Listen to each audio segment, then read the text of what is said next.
Welcome back to channel Nilbagan. সকলে ভালো আছে, আমি অবশ্যই ভালো আছি, কিন্তু অবশ্যই ভালো নেইও। ভালো এমনি আছি, কিন্তু শরীরটা খারাপ বলে বললাম ভালো নেই। তো আমাকে দেখেই মনে হচ্ছে যে সত্যি শরীর খারাপ, সত্যি শরীর। আমার ব্যাক পেনটা প্রচণ্ড পরিমাণে বেড়েছে, আর এনার্জি লেভেল কম। এইদিকে আমার এক্সাম সানডে, আমি কি করব আমি সত্যি জানি না।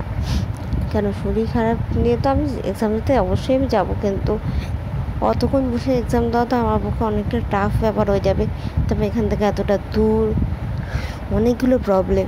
তো এতগুলো প্রবলেম নিয়ে শরীর ভালো রেখে সব ঠিকঠাক রাখার চেষ্টা করছি। তো চলো এখন আমি একটু খাওয়া দাওয়া করে নেবো, খাওয়া দাওয়া করে ওষুধ খাবো। আর এখান থেকে কিরকম একটা ধোঁয়া গন্ধ বেরোচ্ছে, ওখানে কাজ হচ্ছে তাই, আর সেটা নিতেও পারছি না, শরীরে প্রচণ্ড খারাপ লাগছে। তোমার সাথে কথা বলছি হাই উঠছে বেশিরভাগই, কারণ স্বাভাবিকভাবে শরীর ক্লান্ত থাকলে আমাদের হাইটা প্রচণ্ডভাবে পরিমাণে ওঠে। আজকে সিম্পল রান্না আছে, আমি শুধু আলু চচ্চড়িই করেছি, কারণ মাছ রয়েছে, ইলিশ মাছ রয়েছে, কিন্তু আমি তো ইলিশ মাছ খাবো না, তাই বড়ি খেয়ে নেবে, ওকে দিয়ে বলো খেয়ে নিতে। আর আমি এই তরকারি দিয়েই খেয়ে নেবো, কারণ আমি ইলিশ মাছটা এখন আমার কিরকম নাকে গন্ধ লাগছে, তো তাই আমি খাবো না। সচরাচর আমি সেটাই করে থাকি। তো চলো যাই, একটু বিশ্রাম নিই, দিন বিকালে তো আমার পড়াশোনা আছে।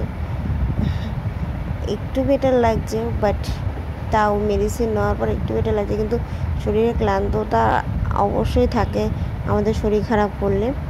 তো চলো, তোমাদের সাথে আমাদের নেক্সট ব্লগে দেখা হবে। তোমরা ভালো থেকো সকলে, আর সুস্থ থেকো। আমার অনেক নতুন নতুন ভিডিও আছে, সেগুলো তো দেখতে হবে।